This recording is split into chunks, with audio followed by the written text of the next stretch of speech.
Hello അസ്സാം വലൈക്കും. അപ്പോൾ ഇതെങ്ങനെ പോകണമെന്ന് വെച്ചാൽ കോഴിക്കോട് പോകാൻ കേട്ടോ. കോഴിക്കോട് ഒരു ഫെസ്റ്റിവൽ നടക്കുന്നുണ്ടായിരുന്നു ഒരു ഷിപ്പിൻ്റെക്ക്. അപ്പം നമ്മൾ അങ്ങോട്ട് പോണ്. എൻ്റെ ഉഷും ആശുമോനും ഫ്രണ്ടിലിരിക്കുന്നുണ്ട്, ഞാനും എൻ്റെ റിനുമോളും ബാക്കിലിരിക്കുന്നുണ്ട്. ഓരോരോ കാര്യങ്ങളും ഒക്കെ പറഞ്ഞ് അങ്ങനെ കോഴിക്കോട് എത്തി. അവിടെ നല്ലൊരു മന്തിക്കടയിൽ കയറിട്ടോ. ഉഷൊക്കെ അടിപൊളിയായിട്ടിരിക്കുന്നുണ്ട്.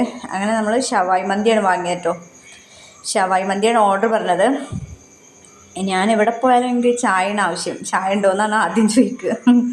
അപ്പോൾ അങ്ങനെ മന്തി, സൂപ്പർ മന്തി എത്തി. എന്ത് ടേസ്റ്റാടോ, കാണുന്ന പോലെ തന്നെ കേട്ടോ. മാഷാ അല്ലാ, പറഞ്ഞ് അറിയിക്കാൻ പറ്റില്ല. ഈ ഒരു ചമ്മന്തി എന്തോ ഒരു ടേസ്റ്റാണെന്നാണ് പറയുക. പിന്നെ വൈറ്റ് സോസ്, പിന്നെ അതിൻ്റെ ഒരു കറി. ചുരുക്കം പറഞ്ഞതുണ്ടോ, ഇതാണ് ഇപ്പോൾ അവസ്ഥ. എല്ലാവരുടെ പ്ലേറ്റും കാലിയായി. റിനുമോളൊക്കെ ഹാപ്പിയായി. അങ്ങനെ മന്തിയൊക്കെ കഴിഞ്ഞിട്ട് ഞങ്ങൾ തിരിച്ച് താഴത്തേക്ക് പോകുമ്പോഴാണ് ഞാൻ ഓർത്തത്, ഇത് ഫസ്റ്റ് റബ്ബേദിൻ്റെ കടയുടെ പേരൊന്നും ഞാൻ എടുത്തില്ലല്ലോ എന്ന്. അങ്ങനെ ഇവിടുന്ന് കുറച്ച് ജീരകമൊക്കെ കഴിക്കൂല നമ്മൾ ബില്ലിങ്ങിൽ നിന്ന് ജീരകം കഴിക്കുമ്പോൾ ഞാനിത് എടുക്കണിട്ട് ഇതിൻ്റെ ഓണർ ഇരുന്നിട്ട് താഴത്തേക്ക് അവരെ കാണാതിരിക്കാൻ. അപ്പോൾ കടയുടെ പേരാണ് അൽ റീം മന്തി.